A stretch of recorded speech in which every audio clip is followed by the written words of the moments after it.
Oi, pessoal, tudo bem com vocês? Hoje a gente vai testar um jeito novo aqui de gravar.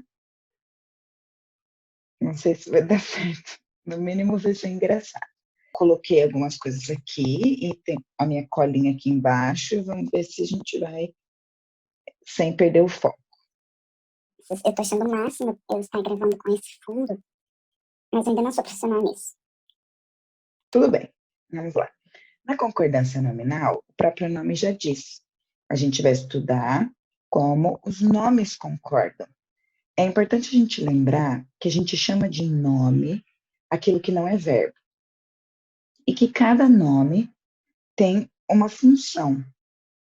Teremos nomes que vão ter função de dar qualidades, nomes que vão ter função de nomear, nomes que terão função de quantificar, de qualificar, especificar. Então, a gente chama de nomes. Muito bem. Na concordância nominal, nós vamos estudar a relação desses nomes e como eles concordam. Eu passei num caminhão bem agora. Todos os barulhos resolveram começar agora, na hora que estou gravando. Isso não tá correto, né? Na concordância nominal, a gente estuda como os adjetivos, os pronomes, os numerais, alguns pronomes, às vezes, vão concordar com os seus substantivos, ou seja, com os nomes aos quais eles se ligam e a quem eles estão fazendo referência. Eu coloquei aqui alguns exemplos. Olha, é muito comum a gente usar a frase: vamos lavar as mãos, escovar os dentes, pentear os cabelos. E o que acontece aí? Um equívoco, ou a gente, na linguagem falada, a gente não percebe, né, e não tem importância, a gente não coloca os plurais corretamente. O artigo, os, põe no plural, mas o substantivo a gente acaba tirando o plural e fala os dentes, né? E isso é uma falha, um equívoco de concordância nominal. Quando a gente vai caracterizar alguém, a gente diz menino bonito, menina bonita. E se eu colocar no plural, meninas bonitas e meninos bonitos. E se eu usar o pronome todos, eu posso estar me referindo a homens e meninas, mas também a só meninos. E se eu usar o pronome todas, eu estarei me referindo geralmente somente ao público considerado feminino e assim por diante. Coloquei outro exemplo, ó, nomes bonitos. Nomes é o substantivo, é masculino e está no plural.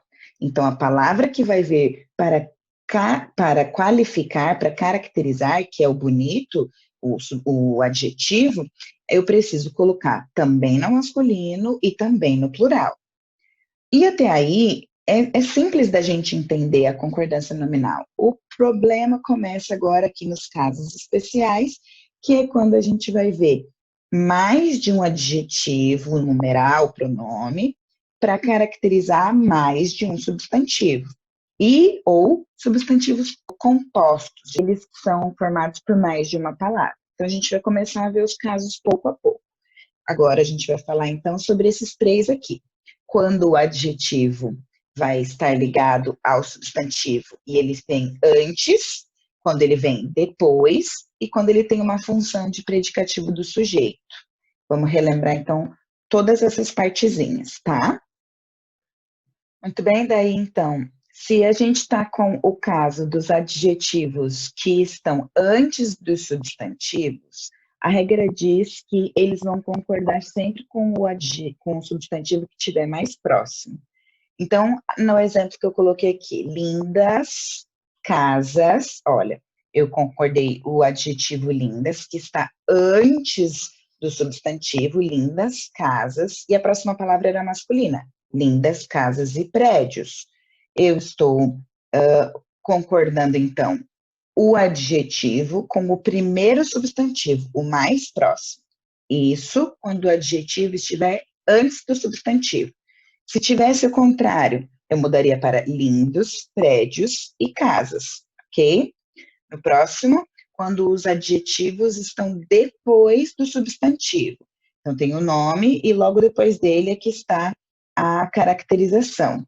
Então, a gente vai poder ter duas possibilidades. Ou ele vai concordar com o mais próximo, ou com os dois no plural e no masculino, que é o caso que a gente mais conhece. Então, eu coloquei aqui prédios e casas lindas, que é uma das opções, que é concordar com o mais próximo, ou então prédios e casas lindos, que seria eu concordar com as duas ideias no plural e no masculino, né? Que é o mais comum que a gente usa.